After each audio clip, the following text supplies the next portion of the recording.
Bonjour à tous, bienvenue sur Flip, c'est Serge et aujourd'hui je reçois Clément Gers, fondateur de Synapse Médecine.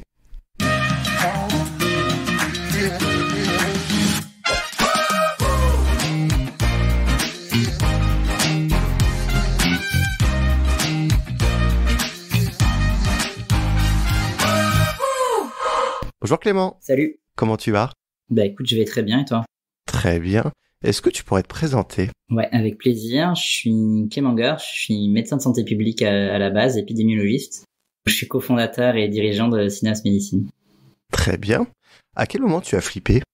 Alors moi, si je dois choisir un moment, j'ai flippé lors d'un hackathon. Si ça parle à tout le monde, un hackathon, c'est un event où tout le monde vient sur un week-end avec des horizons divers et variés pour essayer de construire des projets tech ou en tout cas des proof of concept très rapidement sur 48 ou 72 heures. Et donc moi, c'était un hackathon dédié à la santé. Je suis arrivé un petit peu sans avoir jamais rien vu de pareil et je suis ressorti en me disant mais en fait c'est ça que je veux faire, c'est incroyable tout ce qu'on peut faire en alliant la tech et la santé. Et c'est à ce moment-là que j'ai flippé.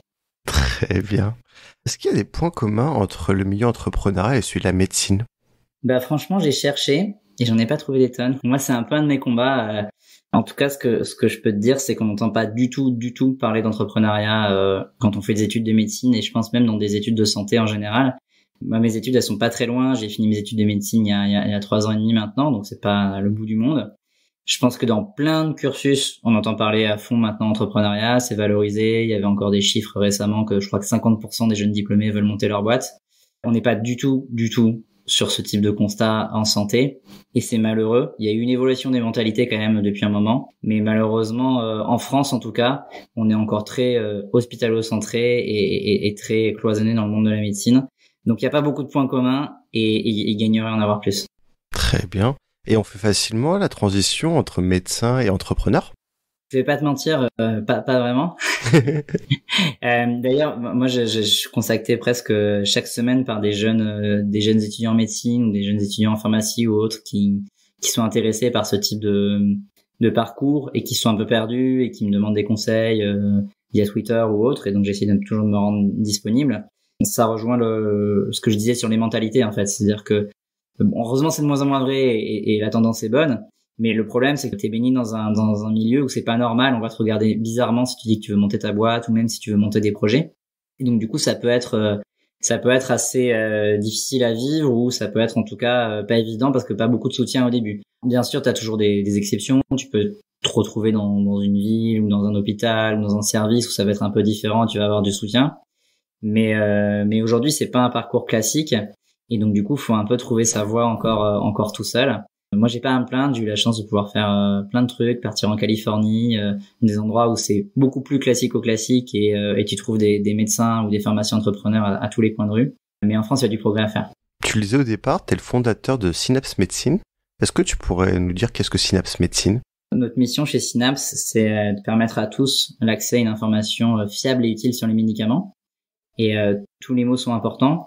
Donc c'est vraiment centré sur le médicament. On fait ça parce que bien utiliser les médicaments, c'est un vrai problème de santé publique. Si on prend rien que les chiffres français, chaque année en France, il y a 150 000 hospitalisations et 30 000 morts dues au fait qu'on utilise mal les médicaments. Et à l'échelle mondiale, c'est des millions de personnes, enfin même des centaines de millions de personnes qui sont concernées. C'est lié au fait que la population vieillit partout dans le monde, que les maladies sont chroniques, donc ça veut dire que ça c'est une bonne nouvelle, on traite de mieux en mieux les maladies, elles se chronicisent quoi, mais du coup on donne de plus en plus de médicaments aux gens et ça c'est pas facile en fait à bien faire, c'est pas facile à bien prescrire, pas facile à bien délivrer pour les pharmaciens et puis même pour les patients c'est compliqué.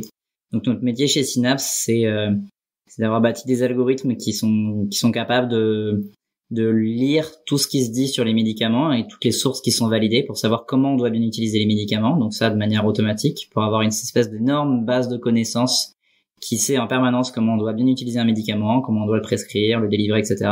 Donc ça c'est la partie vraiment intelligence artificielle.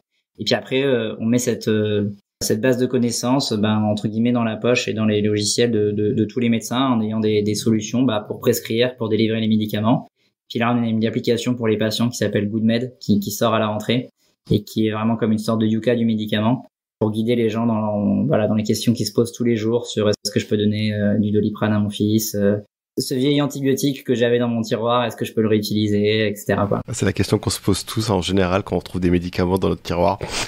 Et du coup, à qui s'adresse Synapse Médecine? Et ben du coup, si j'ai bien expliqué juste avant, ça devrait être compréhensible. Donc du coup, on s'adresse déjà aux professionnels de santé et majoritairement aux pharmaciens et aux médecins, hein, donc sur la partie prescription et puis délivrance des médicaments. On est aujourd'hui vraiment très présent, notamment à l'hôpital, sur tout ce qui est analyse d'ordonnances complexes, le fait d'essayer vraiment d'analyser une ordonnance. Donc quand je dis analyser une ordonnance, c'est vraiment essayer de la revoir et de l'adapter.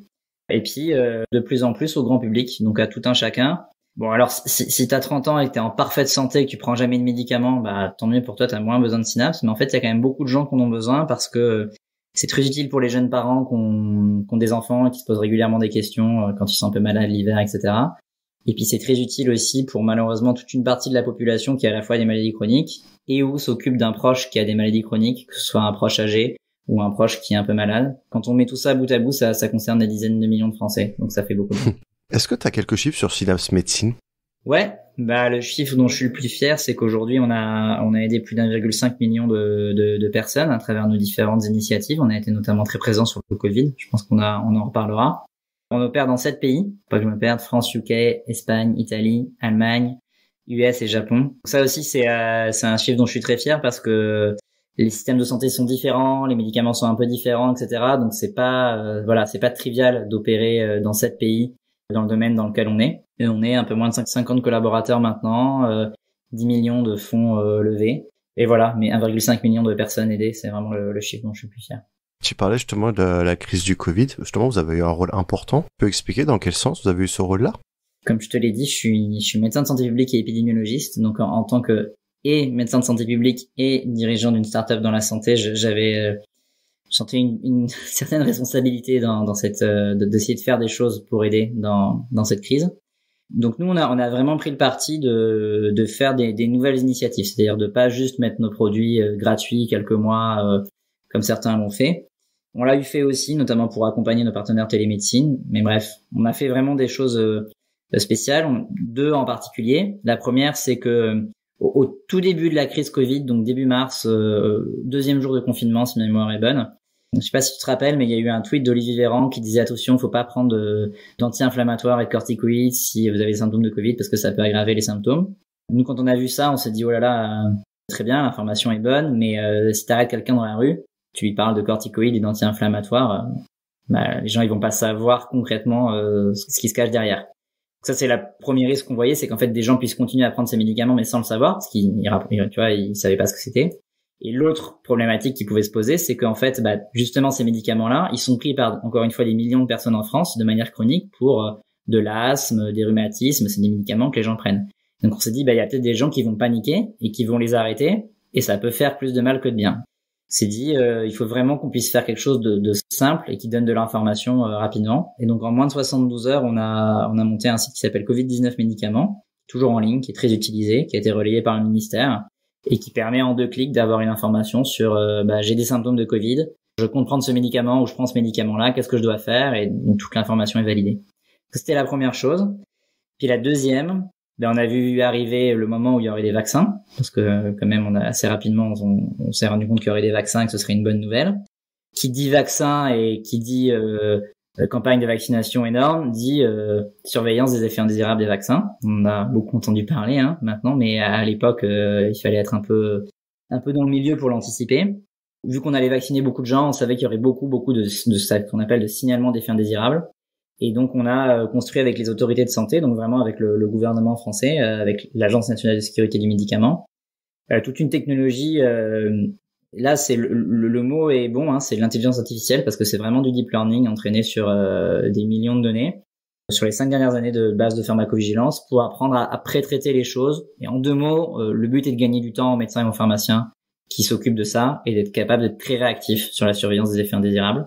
Et donc ça s'est déployé nationalement au moment où on se parle. Donc si là demain t'as ta 2e dose de vaccin anti-Covid et puis que donc ça va bien se passer parce que ces vaccins sont extrêmement sûrs et donc il faut se faire vacciner.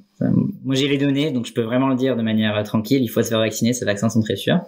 Mais si tu ressens le besoin de déclarer un effet indésirable parce que voilà, tu te sens vraiment particulièrement fatigué et tu veux le déclarer, Tu vas le déclarer sur le site du ministère. Et en fait, ces informations-là, elles vont être très pré-traitées par nos algorithmes. Et ça va permettre vraiment aux médecins ou aux pharmaciens de gagner beaucoup de temps. C'est ce qui a permis aux autorités d'être très réactives pendant toute cette crise. Très bien. C'est quoi le business model pour Synapse Médecine?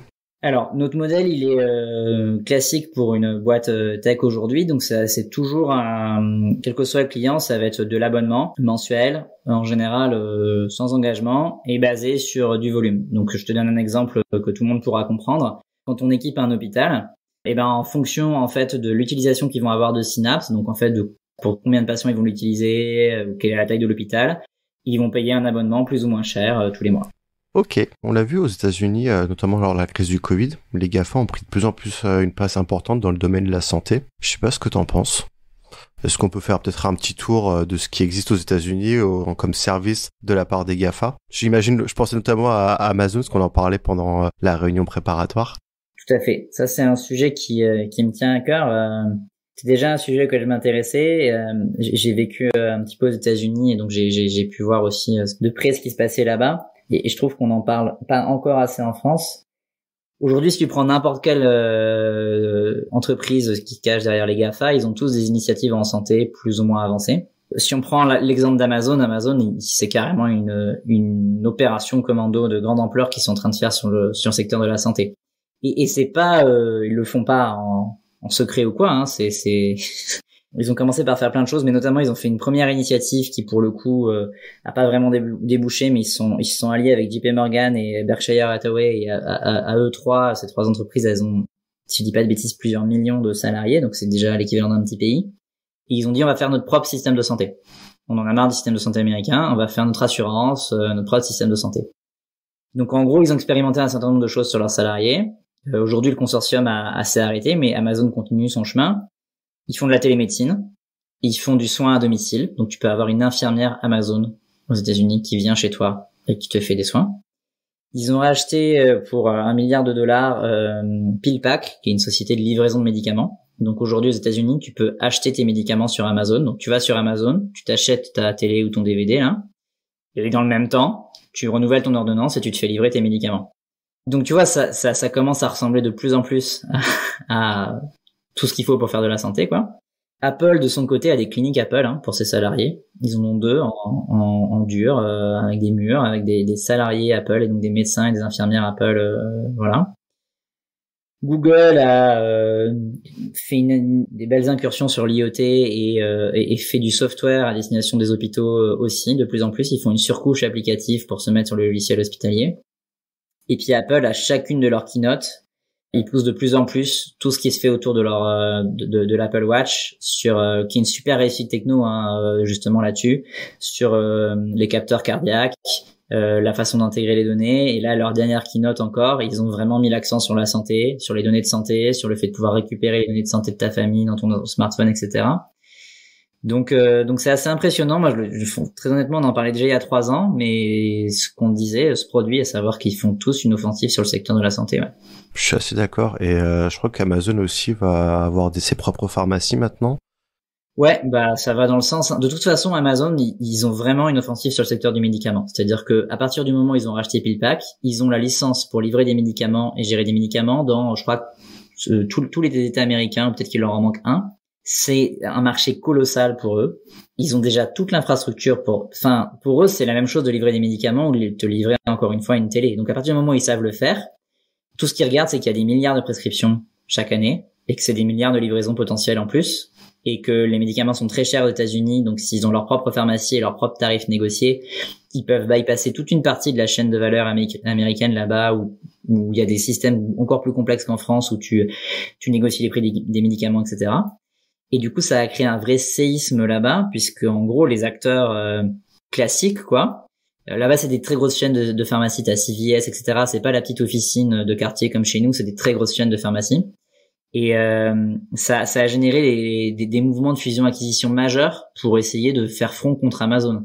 Donc, t'as des assureurs qui ont racheté des chaînes de pharmacie et inversement pour essayer de créer des mastodontes pour faire front contre Amazon. Donc, c'est clairement la guerre là-bas sur le secteur du médicament et de la livraison du médicament.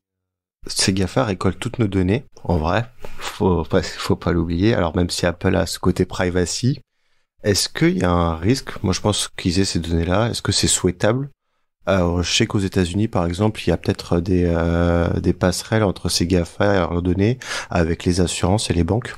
Est-ce que potentiellement c'est un danger? C'est vraiment une très bonne question et une vaste question. Je vais essayer d'être synthétique.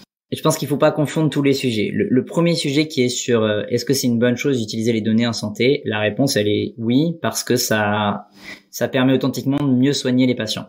Donc à partir de ce moment-là, tout ce qui est dans le sens de un gain de chance pour les patients et mieux soigner les gens, il faut le faire. Après, qui peut le faire et dans quel cadre? Moi, je veux pas diaboliser les GAFA, tu vois, c'est pas le but est pas de toujours dire c'est le diable, c'est des méchants, etc. Mais j'ai un premier problème qui est que effectivement, est-ce que c'est sain que ce soit le même acteur qui ait toutes tes données de consommation, toutes tes données de recherche internet et aussi tes données de santé? Ça me pose un premier problème structurel de dire je sais pas si c'est sain que un même acteur puisse avoir une place aussi hégémonique dans différents secteurs. Moi, je plaide toujours pour dire que la santé c'est pas un secteur comme les autres, c'est quand même un secteur à part. C'est le seul secteur où la vie des gens en dépend. Et donc du coup, peut-être qu'il faut pas exactement les mêmes règles. La deuxième chose, c'est qu'effectivement aux États-Unis, ils ont une porosité un peu plus grande sur les données de santé. Et ouais, je pense que ça parlera à tout le monde. Le fait qu'on n'a pas forcément envie que demain tu te retrouves à payer plus cher ton assurance ou plus cher un certain nombre de choses parce que les données de ton Apple Watch ont montré que tu ne bougeais pas assez. C'est un truc qui me semblerait pas souhaitable du tout. Et puis la dernière chose, et ce qui je pense est le vrai entre guillemets fond du sujet, c'est que moi je veux pas que les patients européens se retrouvent pris en otage. L'exemple que je prends toujours, tu vois, c'est de dire ok, on peut ne pas avoir peur des GAFA et dire allez, de toute façon on régulera. Mais il se passe quoi si demain t'as malheureusement pour toi, je te le souhaite pas, et tu vas être en pleine santé, mais une maladie qui peut potentiellement engager ton pronostic vital, et que t'as le choix entre aller dans un hôpital public parisien et on te dit que t'as 50% de chance de guérir, ou aller dans la clinique Apple à côté, qui a les bons brevets, les bonnes tech et tout, et t'as 70% de chance de guérir. Tu vas aller, et c'est normal, et moi je ferai pareil, dans la clinique Apple, parce qu'en fait tu vas vouloir vivre. Et donc ça, c'est vraiment la situation qui serait catastrophique et que il faut, je pense, à tout prix éviter. C'est-à-dire qu'on se soit pris en otage par le fait de dire on n'a pas été assez bon, on n'a pas été assez vite, on n'a pas bâti les bons systèmes, on n'a pas utilisé assez bien les datas et on se retrouve à dépendre des acteurs américains.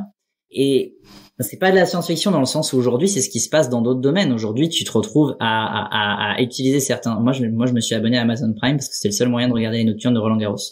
Voilà. Je voulais absolument voir les nocturnes de Roland Garros, donc j'ai pris un abonnement à Amazon Prime. Bon bah si demain le seul moyen de traiter mon cancer de la vessie c'est de prendre un abonnement à Amazon, je prendrai mon abonnement à Amazon. Donc il faut qu'on ait des alternatives européennes. Voilà, c'est la conclusion, c'est que ça sert à rien d'essayer absolument de leur barrer la route parce qu'ils trouveront toujours un moyen d'arriver. Il faut qu'on soit aussi bon qu'eux. Mais est-ce que c'est envisageable que ça arrive en France, ce genre de service de la part des GAFA? Mais bien sûr. Je veux dire, ils sont toujours... Enfin, cite-moi un service qui est resté de l'autre côté de l'Atlantique. T'as un exemple en tête? Pas beaucoup, non. À part Apple News, là j'en ai pas un seul qui me vient en tête. Voilà, donc je veux dire, étant donné qu'on vient de dire que c'est pas un GAFA, c'est en fait l'ensemble des acteurs du numérique et de la tech qui ont une taille importante qui s'y intéressent. Étant donné qu'il y a 1001 services disponibles, ils font, tu vois, j'ai cité plein d'initiatives différentes, que ce soit de la livraison de médicaments à la télémédecine, aux soins à domicile, au suivi cardio. Il y a plein de choses. Donc, bien sûr que ce type de service va trouver son chemin, mais là encore, il faut pas le diaboliser. Je pense que c'est une bonne chose parce que ça va vers, tu vois, in fine, si ça marche, c'est que ça a de l'intérêt pour les gens et que ça a de l'intérêt pour le système de santé. Le seul risque, c'est que ce soit que eux qui le fassent. C'est ça le vrai risque. Et c'est la situation sur laquelle on s'est retrouvé sur d'autres, sur le fait des moteurs de recherche, sur les plateformes e-commerce, etc. Donc il faut qu'on soit assez bon pour construire des champions européens. Est-ce que tu as cette impression que la santé c'est devenu un service parmi tant d'autres? On voit qu'il n'y a pas vraiment d'enjeu pour les GAFA. Je pense que eux le considèrent comme un service parmi tant d'autres, très clairement. C'est-à-dire qu'ils ont une approche assez pragmatique de taille de marché, services disponibles, et donc c'est l'une des choses qui me dérange parce que moi je crois que je resterai toujours, enfin je suis même sûr que je resterai toujours médecin avant tout, et donc j'ai ce côté où j'ai du mal à voir la santé comme un marché parmi tant d'autres et un service parmi tant d'autres. Et ouais, je pense que pour eux, ils véhiculent ce type de choses et qui vont vers une commercialisation de la santé. Et on le voit aujourd'hui. Enfin, il y a plein de gens du coup qui peuvent consommer de la santé comme on consomme un autre service. Ce qui a des bons et des mauvais côtés. D'un côté, ça rend la santé plus accessible et ça permet à plus de gens donc ça c'est bien. Et après, il y a des petits risques à maîtriser. Bah justement, tu le disais, ça permet de faire mieux comprendre au grand public la santé. Typiquement, je le vois avec l'application santé, tu l'as dit il y a quelques minutes, avec Apple lors de la dernière keynote, où tu vas pouvoir avoir toutes tes données de santé. Aux États-Unis, je crois que tu vas même pouvoir l'envoyer à ton médecin. Ouais. Est-ce que justement ça a modifié un peu le comportement du grand public vis-à-vis des médecins, avec un côté un peu on le sait mieux que vous parce qu'on a nos données? Ouais, ben ça de toute façon, ça a commencé avec Internet. C'est-à-dire qu'à partir du moment où il y a eu de l'information santé sur Internet, que ce soit d'abord sur les forums, puis sur les sites, etc., tous les médecins et tous les professionnels de santé de France et des autres pays te diront ça a modifié les choses parce qu'on s'est retrouvé face à des patients qui à la base étaient complètement démunis, n'avaient pas tous d'infos, versus des patients qui arrivent en consultation et ils ont déjà lu plein de choses. Moi, je trouve que c'est globalement une bonne tendance parce que je suis vers le fait que il faut que donner toutes les possibilités aux gens d'être acteurs de leur santé et qu'ils aient les bonnes informations, etc. Donc je plaiderai jamais vers un retour à l'âge de pierre où le médecin est le seul sachant et le patient n'a pas d'autre choix que de lui demander. Donc ça c'est plutôt une bonne chose. Là aussi on rejoint sur le fait de il faut qu'il y ait différentes sources d'informations, il faut que l'information soit donnée par des gens qui aient pas des incentives trop bizarres. Si ta seule source d'information sur ta maladie c'est la même personne qui va te vendre quelque chose en rapport avec cette maladie, tu es en droit de te poser des questions. Voilà, simplement respecter entre guillemets la libre concurrence, que puisse y avoir plein de choses et que ce soit les bonnes choses qui puissent émerger. Mais oui, ça modifie les comportements, mais c'est une tendance de fond. Donc là, c'est pas porté par les GAFA, je crois que c'est juste porté par Internet et l'évolution de la société. Mais in fine, je pense que c'est une bonne chose parce que c'est quand même souhaitable que les gens aient des informations plus facilement sur leur santé plutôt que ce qui se passait il y a 30 ans. On va revenir en Europe.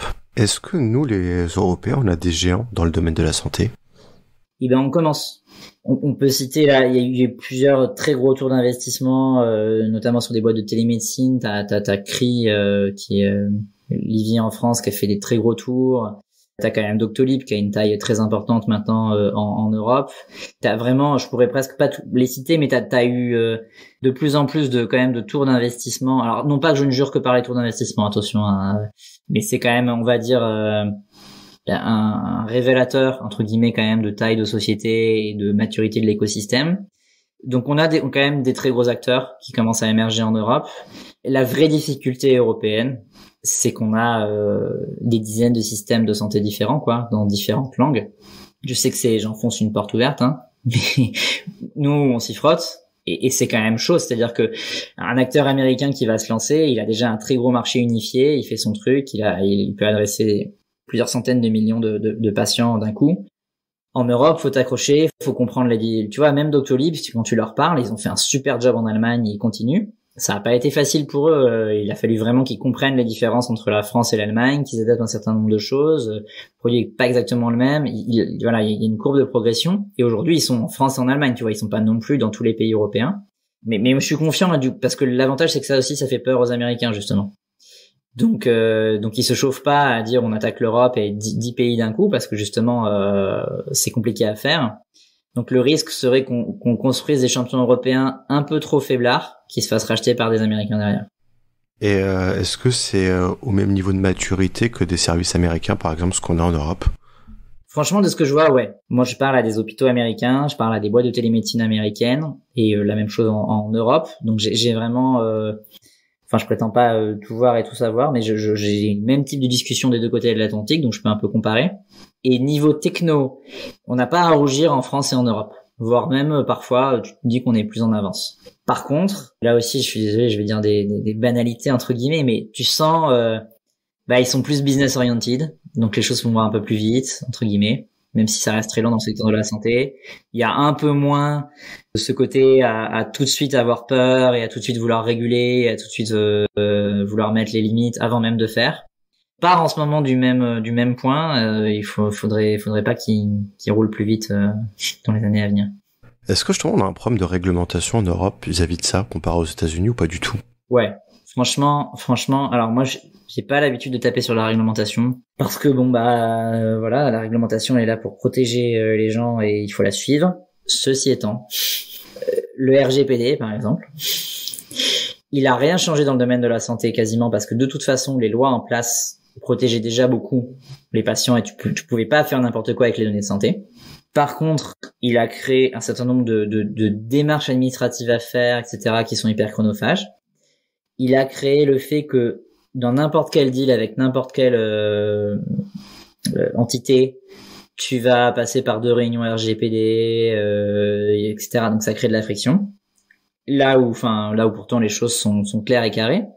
Et d'ailleurs, c'est pas moi qui le dis, quand tu regardes, il y a des super rapports qui ont été écrits quand tu regardes l'impact du RGPD qui était censé normalement impacter les gens américains, ça les a pas impactés. Par contre, ça a impacté à fond les PME européennes.